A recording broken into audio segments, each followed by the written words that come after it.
So hello friends and welcome to my YouTube channel make IAS. So आज हम लोग पढ़ाई करने के लिए जा रहे हैं भाई। शेड्यूल्स, हमारे कितने शेड्यूल्स हैं और कौन कौन से शेड्यूल्स हैं, और ये जो शेड्यूल्स हैं वो क्यों इम्पोर्टेंट है और हम इस शेड्यूल्स को क्यों पढ़ रहे हैं, हमारी पॉलिटी के अंदर इसका इम्पोर्टेंस क्या है, और प्रीवियस ईयर के जो भी क्वेश्चंस हैं इसके रिगार्डिंग उसे स्टडी करेंगे और देखेंगे कि इसके रिगार्डिंग किस प्रकार से कौन से क्वेश्चंस पूछे जाते हैं। तो पहले पढ़ाई कर लेते हैं, पहले समझ लेते हैं कितने शेड्यूल्स हैं और उन सभी में क्या क्या है। उसके बाद देखेंगे कि प्रीवियस ईयर में कौन कौन से क्वेश्चंस इसके रिगार्डिंग पूछे गए हैं। तो चलिए फ्रेंड्स स्टार्ट करते हैं। फर्स्ट शेड्यूल डील करता है, it contains the name of state and union territories, territorial jurisdiction of state is also included. यानी कि ये जो फर्स्ट शेड्यूल है वो डील करता है स्टेट और यूनियन टेरिटरीज की जो भी बाउंड्रीज हैं उनकी रिगार्डिंग। आप जब करंट अफेयर पढ़ेंगे ना तो आपको पता चल जाएगा कि ये जो शेड्यूल्स हैं वो करंट अफेयर में आते हैं। लेकिन लेकिन लेकिन इससे पहले आपको एक चीज़ बहुत ही ज़्यादा नोटिस करनी है और उसे ध्यान में रखना है। वो चीज़ है कि each and everyday current affair पढ़ना ही है अगर आपको एग्ज़ाम क्लियर करनी है एक साल के अंदर बहुत ही अच्छी तरीके से, और क्लियर कर ही लेनी है एक ही साल के अंदर, पंचवर्षीय योजना नहीं लगानी है।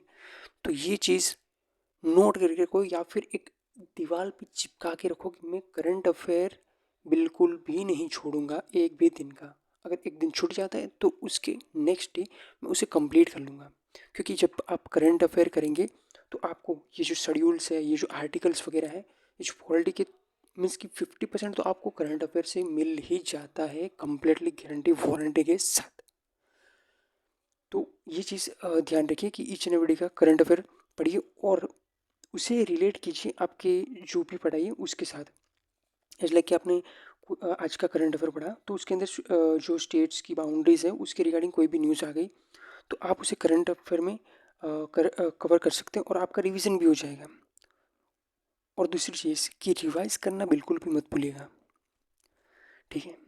तो जो पहला शेड्यूल है वो डील करता है स्टेट और यूनियन टेरिटरीज की जो भी बाउंड्रीज हैं उनके साथ, और जो सेकंड शेड्यूल है वो बात करता है the provision in relation to allowance, privilege and immunities of the President of India, the Governor of State, Speaker of Lok Sabha, Deputy Speaker of Lok Sabha, Chairman of Rajya Sabha and Deputy Chairman of Rajya Sabha, Speaker and Deputy Speaker of Legislative Assemblies, Chairman and Deputy Chairman of Legislative Council of Indian States, supreme court के जो जज होते हैं उनके regarding, high court और comptroller and auditor general.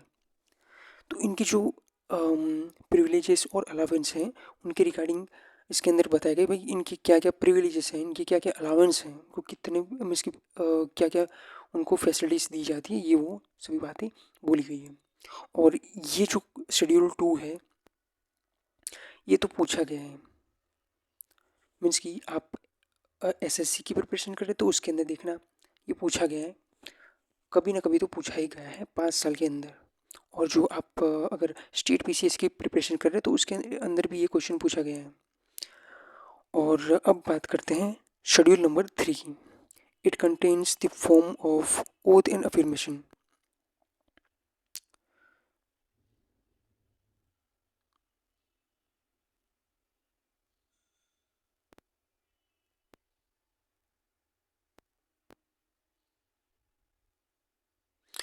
तो schedule number 3 है वो बात करता है oath and affirmation. As like कि ओथ मीन्स की एक प्रकार से क्या होता है, प्लेज टाइप का होता है कि हम मीन्स की अलग अलग टाइप की प्लेज होती है सभी की। एज लाइक कि प्रेसिडेंट की अलग होती है, मेंबर ऑफ पार्लियामेंट्स की अलग अलग होती है, कौन किसको ओथ दिलाता है ये सभी चीज़। और ये तो पूछा ही गया है। आप स्टेट पीसीएस देख लो या फिर कोई और देख लो एसएससी वगैरह, तो उसके अंदर दिया गया है भाई प्रेसिडेंट को ओथ कौन दिलाता है, फिर जो सुप्रीम कोर्ट के जज होते हैं उनको ओथ कौन दिलाता है, और जो मेंबर ऑफ पार्लियामेंट होते हैं उनको कौन ओथ दिलाता है। ये तो क्वेश्चन पूछे ही जाते हैं जनरली, कभी ना कभी बार पूछ लेते हैं, इसलिए कि स्टेट पीसीएस में पूछा जाता है और यूपीएससी में तो पूछा गया है, तो ये थोड़ा ध्यान में रखना। और फिर आता है अपना fourth schedule. It contains provisions in relation to the allocation of seats for state in duties in the Rajya Sabha. Rajya Sabha के अंदर किस प्रकार से जो स्टेट और यूटीज़ हैं उनके मेंबर्स की किस प्रकार से सीट जो है उनकी एलोकेशन के रिगार्डिंग बात की गई है। चलिए अब आते हैं फिफ्थ शेड्यूल पे। तो ये जो बात करता है, it contains the provisions in relation to the administration and control of schedule areas and schedule tribes. जो भी शेड्यूल एरियाज और शेड्यूल ट्राइब्स हैं उनको एडमिनिस्ट्रेशन करने की बात करता है। जो हमारा फिफ्थ शेड्यूल है वो ये वाला भी पूछा गया है और ये यूपीएससी में भी पूछा गया है। जब आप प्रीवियस ईयर क्वेश्चंस करोगे या फिर पेपर वगैरह सॉल्व करोगे तो आपको पता चलेगा। और गारंटी और वारंटी के साथ एसएससी के अंदर तो पूछा ही गया है। और आपकी जो स्टेट पब्लिक सर्विस कमीशन की जो भी एग्जामिनेशन होती है उसके अंदर कभी ना कभी पूछा गया है 5 साल के अंदर। और फिर आता है सिक्स शेड्यूल। ये सिक्स शेड्यूल है, ये भी पूछा गया है आई थिंक यूपीएससी के अंदर भी, और जो स्टेट पीसीएस वगैरह है और एसएससी है उसमें भी पूछा गया है ये सिक्स शेड्यूल। और ये बात करता है, it contains the provisions in relation to the administration of tribal areas in the states of Assam, Meghalaya, Tripura and Mizoram. तो ये वाला क्वेश्चन भी पूछा गया, मीन्स कि फिफ्थ शेड्यूल के बारे में पूछा गया कि भाई फिफ्थ शेड्यूल में क्या है, सिक्स शेड्यूल में क्या है, वो पूछा गया है। ऐसा क्वेश्चन मैंने पढ़ा था, प्रीवियस ईयर का है। और जो सिक्स शेड्यूल है उसके रिगार्डिंग पूछा गया था कि कौन कौन से जो शेड्यूल सिक्स है उसके अंदर कौन कौन से स्टेट्स है, कौन कौन से स्टेट्स है। तो इसके अंदर सिर्फ और सिर्फ इतने 4 स्टेट्स आते हैं। और ये अभी करंट अफेयर में भी दबा के दौड़ रहा है सिक्स शेड्यूल। अब मीन्स कि आपने देखा होगा भाई जम्मू कश्मीर में अभी चल रहा है प्रोटेस्ट वगैरह की, भाई हमें भी यार सिक्स शेड्यूल में ऐड कर लो ये वो। तो उसके रिगार्डिंग जम्मू कश्मीर में थोड़ा बहुत प्रोटेस्ट वगैरह चल रहा है। तो क्या कि अगर आप करंट अफेयर पढ़ते हैं तो आपको पता होगा, और जब आप करंट अफेयर पढ़ेंगे तो गारंटी वारंटी के साथ मैं कहता हूँ आपको आ जाएगा। जब आप किसी भी केस को सॉल्व करते हैं तो आपको मीन्स कि जब आप आईएएस बनेंगे तो कोई कुछ थोड़ा बहुत केस वगैरह भी सॉल्व करेंगे और लोगों की प्रॉब्लम्स वगैरह को भी डील करेंगे। तो तब आपको पता होना चाहिए जब आप आईएएस ऑफिसर बन जाओगे कि भैया किस प्रकार से हम इस प्रॉब्लम को डील करेंगे और ये जो प्रॉब्लम है वो किस प्रकार से अफेक्ट हो रही है और ये किसके रिगार्डिंग है।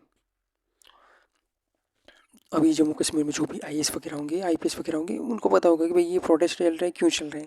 तो ये प्रोटेस्ट चल रहा है सिक्स शेड्यूल के बारे में, तो ये आपको पढ़ना ज़रूरी है। ऐसा नहीं कि भाई ये पढ़ के हमको क्या मिलेगा, पढ़ के बहुत कुछ मिलता है भाई, पहले पढ़ तो लो। पढ़ लोगे फिर जाओगे जम्मू कश्मीर वगैरह में ऐसे प्रोटेस्ट हो रहे होंगे तो फिर आपको पता चलेगा कि हाँ यार सिक्स शेड्यूल पढ़ा था और ये जो लोग हैं वो इसी सिक्स शेड्यूल के बारे में बात कर रहे हैं और इसी सिक्स शेड्यूल के बारे में मांग कर रहे हैं।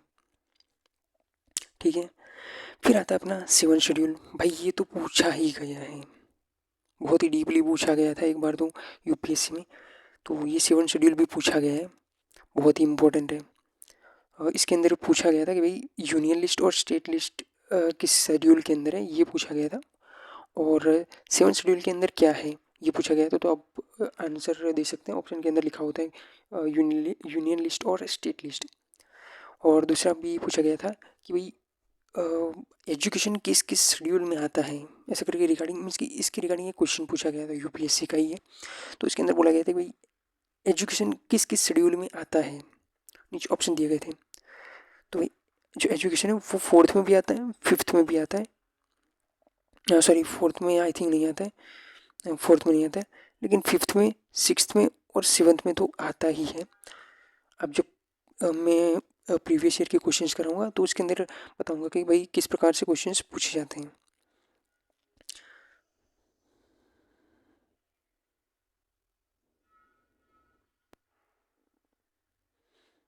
तो ये शेड्यूल्स हो गए अपने, सेवन शेड्यूल हो गया जिसके अंदर 2 लिस्ट है, यूनियन और स्टेट लिस्ट। और तीसरी जो आती है वो है कॉन्करेंट लिस्ट। ये जो लिखा है ना 100 सब्जेक्ट होते हैं 61 और 52, ये भी याद करना है क्योंकि जब आप एसएससी का एग्ज़ाम दोगे या फिर स्टेट बीसीएस का या फिर जो क्लास 3 का एग्जामिनेशन होता है उसके अंदर पूछ लेते हैं कि भाई कौन कौन से इसके शेड्यूल में क्या है। और जो यूनियन लिस्ट है उसके अंदर कितने सब्जेक्ट हैं, ये वगैरह ऐसे सब कुछ पूछा जाता है।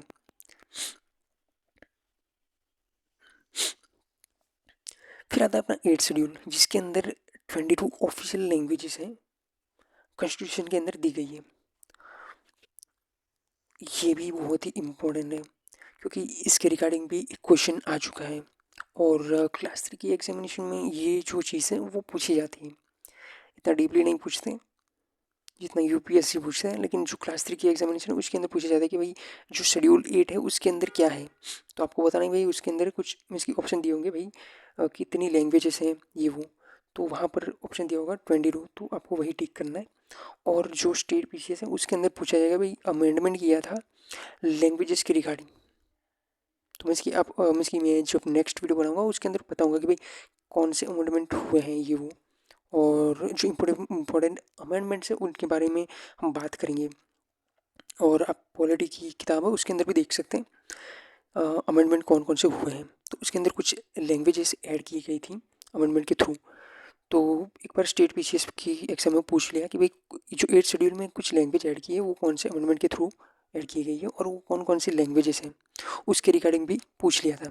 वो आई थिंक यही थी, संथाली, मिथाली, बोडो, डोंगरी, हाँ यही कुछ लैंग्वेजेस थी। अब आते हैं जो 9th शेड्यूल है वो 9th शेड्यूल के रिगार्डिंग भी पूछ लिया है, इसके रिगार्डिंग भी क्वेश्चन पूछ लिया है यूपीएससी ने। तो ध्यान रखिए कि ये जो क्वेश्चन है अगर नेक्स्ट टाइम आता है तो ये बच के जा ना पाए। और ऐसे क्वेश्चंस आते रहते हैं 9th शेड्यूल में क्या आता है ये वो, और ये जो है वो स्टेट पीसीएस की एग्जामिनेशन वगैरह में आएगा, लेकिन यूपीएससी के अंदर मीन्स कि एक दो बार पूछ ही लिया है। तो ध्यान में रखिए कि एक बार क्वेश्चन पूछा गया है तो नेक्स्ट टाइम तो आपके हाथ से बच के नहीं जाना चाहिए। अगर आया तो एकदम परफेक्ट ही होना चाहिए उसका आंसर। तो it deals with the state act and regulations that deals with land reforms and abolition of zamindari system. जो जमींदारी सिस्टम पहले चला करती थी ड्यूरिंग द अंग्रेजों के टाइम में, ब्रिटिश पीरियड में 1947 से पहले, तो उससे हटाने की बात की गई। तो ये किस प्रकार से है, ये जो अमेंडमेंट आया वो फर्स्ट अमेंडमेंट एक्ट 1951 में इसे ऐड किया गया 9th शेड्यूल को। और इसके रिगार्डिंग एक और क्वेश्चन आया था कि भाई 9th शेड्यूल के रिगार्डिंग कि भाई हमारा जो संविधान है उसके अंदर फर्स्ट अमेंडमेंट जो हुआ है वो किसका हुआ है। तो नीचे कुछ ऑप्शन दिए होंगे उसके अंदर बताया होगा, इसकी ऑप्शन में दिया होगा भाई 9th शेड्यूल, तो आपको टिक करना है 9th शेड्यूल, वो अलग अलग दिया होगा। फिर आपको जब 9th शेड्यूल दिखेगा तो टिक मार्क कर देना। और एसएससी के अंदर भी आई थिंक पूछा गया है ये क्वेश्चन कि भाई फर्स्ट अमेंडमेंट हुआ वो कब हुआ। तो वो फर्स्ट अमेंडमेंट हुआ वो 1951 में हुआ। और वो और ऐसा भी क्वेश्चन है कि जो फर्स्ट अमेंडमेंट हुआ वो किसके रिगार्डिंग था। तो आपको बताना है कि भाई जो फर्स्ट अमेंडमेंट था वो लैंड रिफॉर्म के रिगार्डिंग था, और वो 9th शेड्यूल ऐड किया गया था इसके थ्रू। तो ये सब जो चीज़ें वो इम्पोर्टेंट है, ध्यान से पढ़ा करो, पढ़ो ऐसे कि नेक्स्ट टाइम जब क्वेश्चन आए तो ऐसा नहीं होना चाहिए कि यार नहीं आया, पढ़ा तो था लेकिन भूल गए। नहीं, जो क्वेश्चन पूछा गया वो तो बाकी रहना ही नहीं चाहिए। और ये सभी चीज़ें जब आप यूपीएससी की जर्नी में आएंगे और रेगुलरली करंट अफेयर को अटेंड करेंगे तो मैं गारंटी वारंटी के साथ बोलता हूँ कि ये जो चीज़ें वो आपको छोटी सी, बहुत छोटी सी चीज़ें लगने लगी।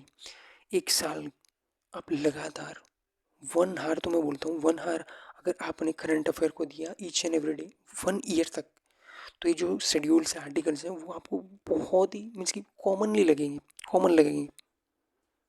लेकिन सीरियसली पढ़ेंगे तब, ध्यान से पढ़ेंगे तब। ध्यान बहुत ही ज़्यादा ज़रूरी है यूपीएससी के जनने में। अब आता है 10th schedule. It contains provisions relating to disqualification of the members of the parliaments and state legislature on the ground of defection। ये जो बात करते हैं 10th शेड्यूल, ये डील करता है अपना जो एंटी डिफेक्शन लॉज वगैरह होते हैं उसके बारे में बात करते हैं। और एंटी डिफेक्शन लॉ मीन्स कि कोई एमपी है उसने मीन्स कि कोई रीजंस होते हैं अलग अलग, जो मीन्स कि एमपीज होते हैं उनके कुछ एंटी डिफेक्शन लॉ मीन्स कि एक टाइप का उनका रिमूवल होता है। वो अगर कुछ करते हैं, कुछ गलत करते हैं संविधान के साथ या फिर संविधान के अगेंस्ट में होते हैं तो उनको डिस्क्वालीफाई कर दिया जाता है। डिस्क्वालिफिकेशन की एक अलग से प्रोसेस होती है, तो उसके थ्रू उन्हें डिस्क्वालीफाई किया जाता है, मीन्स कि उन्हें एमपी के पद से बाहर कर दिया जाता है।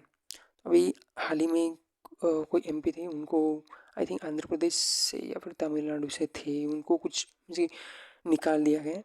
तो ये जो 10th शेड्यूल है वो करंट अफेयर में आ चुका है। तो मीन्स कि ऐसे करंट अफेयर जब आप पढ़ेंगे तो आपको पता चलेगा कि भाई करंट में क्या न्यूज़ चल रही है, तो आप फिर कनेक्ट कर सकते हैं कि भाई ये जो एमपी थे उनको भी निकाला, तो भाई निकाला तो कौन से शेड्यूल के थ्रू निकाला होगा, वो निकाला होगा 10th शेड्यूल के थ्रू, और उससे 10th शेड्यूल से जुड़ा हुआ है जो एमपी का रिमूवल है वो डिस्क्वालिफिकेशन के बेसिस पे। और ये जो अमेंडमेंट है मीन्स कि ये जो 10th शेड्यूल है वो ऐड किया था 52nd अमेंडमेंट एक्ट 1985 को, और इसे एंटी डिफेक्शन लॉ कहा जाता है। पक्ष पलटा करते हैं ना, इसलिए कि अ, होता है ऐसा कि भाई समझ लो कि means just for example A party है और बी पार्टी है। अभी भाई ए पार्टी वाला जो मेंबर है वो एमपी है। अभी बी पार्टी वाला ने पैसे दे दिया कि भाई ये ले हमारी पार्टी में आ जाए, ये पैसे ले ले, करोड़ों पैसे ले ले, 10 करोड़ 20 करोड़ ले ले भाई, तू हमारी पार्टी में ज्वाइन हो जा। वो भाई चला गया। अभी इलेक्शन हुए थे, अभी ए पार्टी का जो मेंबर था वो विन हुआ था और एमपी बना था। अब वो वही चला गया बी पार्टी के अंदर, क्यों? क्योंकि उसको पैसे मिल गए, अभी पता चल गया। तो इस प्रोसेस में इसको कहते हैं एंटी डिफेक्शन लॉ। जब कोई बंदा पकड़ा जाता है ऐसा करते हुए तो उसके ऊपर एंटी डिफेक्शन लॉ लगता है और फिर उसे रिमूव किया जाता है। अब बारी आती है अपने प्यारे, बहुत ही प्यारे, और आई थिंक जो स्टेट पब्लिक सर्विस कमीशन है, फिर आता है अपना एसएससी, यूपीएससी, फिर आता है अपना जो क्लास 3 का एग्जामिनेशन है उसका फेवरेट वन है ये तो। क्योंकि जब भी आप मीन्स के एज लाइक कि अगर आप कोई क्लास 3 की एग्जामिनेशन में क्लर्क वगैरह भी बनते हैं तो आपको कुछ विलेज लेवल पे जो भी है लाइक कि तालुका लेवल पे आपको काम करना पड़ता है जो गाँव है उसके बिहाफ पे। और आप आईएएस ऑफिसर बन गए तो आपको जाना पड़ेगा गाँव वगैरह में या फिर इंस्पेक्शंस के लिए जाना पड़ेगा।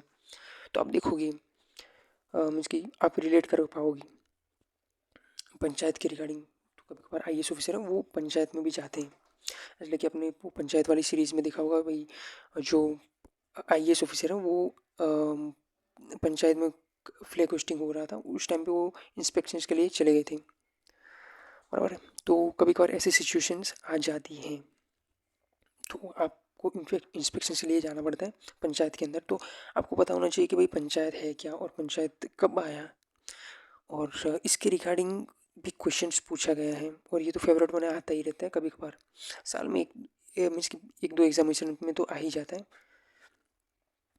तो ये चीज़ ध्यान में रखिए। और ये है पंचायत के regarding. It contains the provisions that specifies the power authority and responsibilities of the panchayat. It has 29 matters. ये पूछा गया भाई कि कितने मैटर्स है पंचायत के अंदर, ये पूछा गया है कितने 29 मैटर्स हैं। और दूसरी चीज़ कि इसे लाया गया है 73rd अमेंडमेंट एक्ट 1992। 1992 में जो 73rd अमेंडमेंट एक्ट हुआ था उस टाइम पे लेके आया गया। अब आप लोग बोल गए जो नए होंगे उनको ऐसा लगेगा कि भाई इतने सारे शेड्यूल से इतना सब कुछ है तो पढ़े कैसे, याद कैसे करें, इसे रिमेंबर करने की कोई तो ट्रिक होगी। रिमेंबर करने की एक ही ट्रिक है जो कि टॉपर्स ने भी अपनाई थी और तुम लोग भी अपनाना अगर अच्छा लगे तो, क्योंकि ट्रिक विक के चक्कर में रहोगे तो भाई रह जाओगे। ट्रिक विक कुछ नहीं होता, आपने दिल से पढ़ाई की है तो आपको याद रह जाएगा। आईआईटी वाले बंदे क्या करते, कौन सी ट्रिक यूज़ करते हैं? कोई ट्रिक यूज़ करते क्या? कनिष्क कटारिया, आई थिंक उन्होंने बताया है कि भाई मैंने 1 साल की प्रिपरेशन की थी, ये वो, चलो ना 2 साल की प्रिपरेशन की, मान लेते हैं। कोई सब्जेक्ट था क्या उनके रिलेटेड? आई थिंक होगा, थोड़े बहुत सब्जेक्ट होंगे, 1-2 सब्जेक्ट होगा। बाकी सब जो सब्जेक्ट हैं उनके अंदर उन्होंने क्या किया? चीज़ एक ही है, अगर आपने ध्यान से पढ़ाई की, मन लगाया, तो आपको कोई भी किताब दे दो, आप पढ़ लेंगे। आपका ध्यान, आपका मन लगना चाहिए। एज लाइक कि स्वामी विवेकानंद, आप मॉडर्न हिस्ट्री में पढ़ेंगे स्वामी विवेकानंद के बारे में। शिकागो कॉन्फ्रेंस हुआ था, ये वो। स्वामी विवेकानंद के पास क्या था? ध्यान था। उनका पढ़ाई में मन लग रहा था, तभी उन्होंने पढ़ा, उन्होंने याद किया। उनके पास कोई ट्रिक वगैरह थी क्या? नहीं थी भाई यार, कोई ट्रिक नहीं होती। अगर आपका ध्यान लगा, अगर आपका मन लगा, अगर आपने उसे बार बार रिवाइज किया, तो आप उसे याद कर लोगे। इसलिए कि कोई चीज़ हमारे सामने ही होती है हर एक दिन, तो हम उसे याद कर लेते हैं। मम्मी पापा का चेहरा जो होता है वो हमारे दिमाग में बैठ जाता है कि नहीं, मम्मी और पापा का चेहरा मेरे दिमाग में है। हम सोते हैं तब भी याद आता है हमारे मम्मी पापा का चेहरा। हम कहीं बाहर चले जाते हैं ना, तो भी हमें जो हमारी मम्मी और पापा होते हैं उनका चेहरा हमारे दिमाग में रहता है। क्यों? क्योंकि वो हमारे हम जब से पैदा हुए तब से उन्हें देख रहे हैं, और हमें उनसे लगाव है, उनसे प्यार है। तभी तो हमारे दिमाग के अंदर हमारी मम्मी और पापा की इमेज है। हम उन्हें कभी भूल नहीं पाते लाइफ टाइम के लिए। क्यों? क्योंकि हम उन्हें बचपन से देख रहे हैं। उन्होंने हमें प्यार किया है, हमने उन्हें प्यार किया है।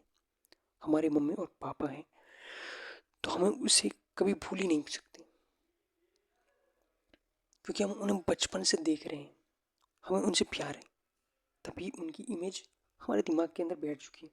उसी प्रकार से जब आप बार बार रिवाइज करेंगे ना, तो ये जो शेड्यूल्स हैं, ये जो आर्टिकल्स वगैरह आते हैं, पार्ट्स वगैरह हैं, 22 कुछ पार्ट्स हैं, सेम ये जो 12 शेड्यूल है, ये सब आपको एक छोटा बच्चा लगेगा।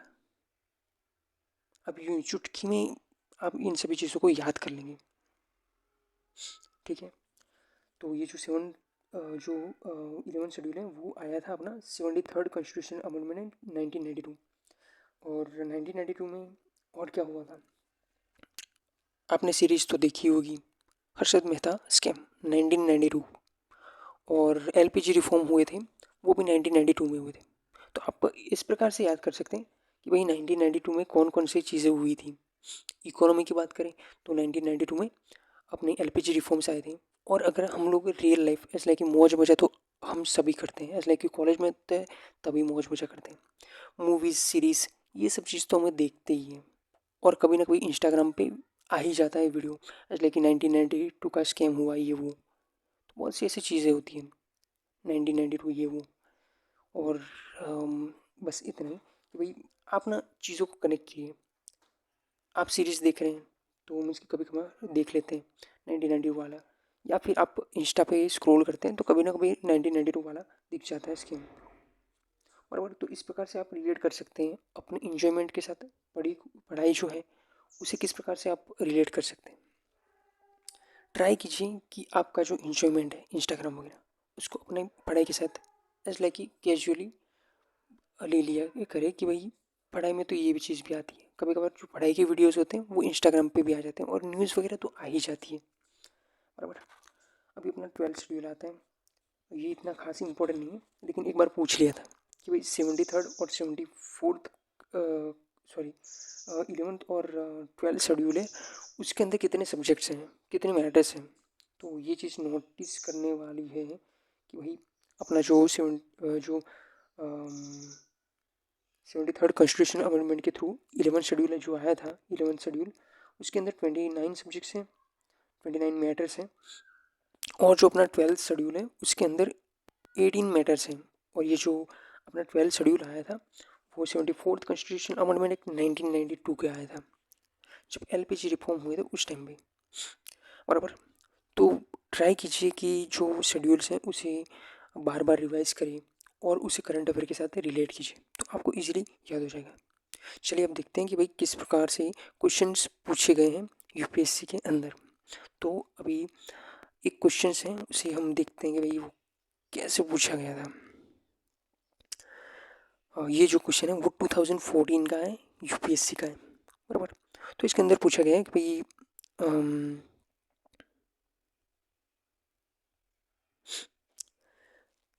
पूछा गया ये है कि which one of the following schedule of the constitution of India contains provisions regarding anti defection law. Anti defection law के बारे में तो हम लोगों ने अभी ही पढ़ा। एंटी डिफेक्शन लॉ यानी कि पक्ष पलटा, एक पक्ष से दूसरे पक्ष में जाना। लाइक कि आपका लाइक कि आप एमपी बने हैं, अभी अभी नए नए एमपी बने हैं, मेंबर ऑफ पार्लियामेंट, आपको राज्यसभा में सीट मिली। सपोज कर लो, सपोज करने वाली मेथड 11th-12th में आती थी भाई मैथ्स के अंदर, तो वही चीज़ आपको अभी अप्लाई करनी है। सपोज कीजिए कि आप एमपी बन गए किसी पार्टी के, ए पार्टी के, बराबर। अब आपको बी पार्टी वाला बोलता है भाई कि हमारी पार्टी के अंदर आ जाओ गुरु, 20 करोड़ देंगे। चलो 20 करोड़ छोड़ो, 50 करोड़ देंगे, बराबर। तो आप चले गए भाई ए पार्टी के अंदर।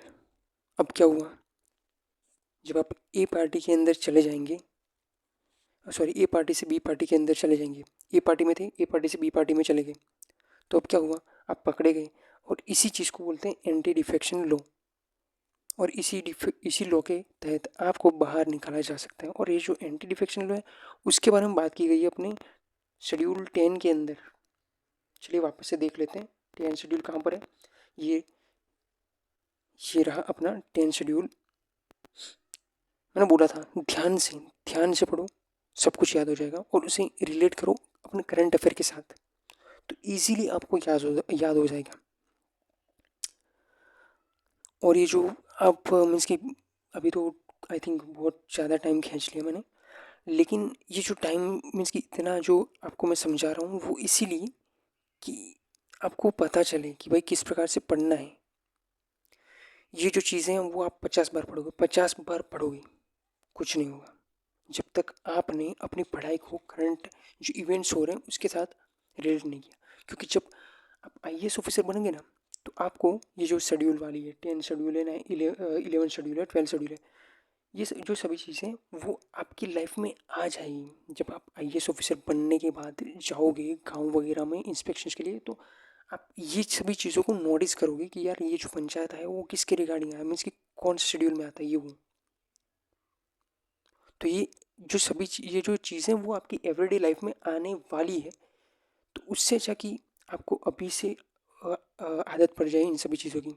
आईएएस ऑफिसर बनना आसान है कब, जब आप अभी से उसी कैरेक्टर में आ जाए तो। कैरेक्टर मैटर करता है भाई, आदतें होनी चाहिए आईएएस ऑफिसर वाली, तभी बन पाओगे। फिर आदतें किसी और वाली होगी तो भाई फिर बनना मुश्किल हो जाएगा, पंचवर्षीय योजना लग ही जाएगी। ठीक है, तो आज के लिए बस इतना ही, और नेक्स्ट वीडियो में हम बात करेंगे कुछ अमेंडमेंट्स हुए उसके रिगार्डिंग, और दूसरे भी बहुत ही अच्छे अच्छे जो एग्जाम्पल हैं उनके बारे में देखेंगे। So the correct answer is 10 schedule, और ये क्वेश्चन पूछा गया यूपीएससी 2014 के अंदर। जय हिंद एंड बाय बाय।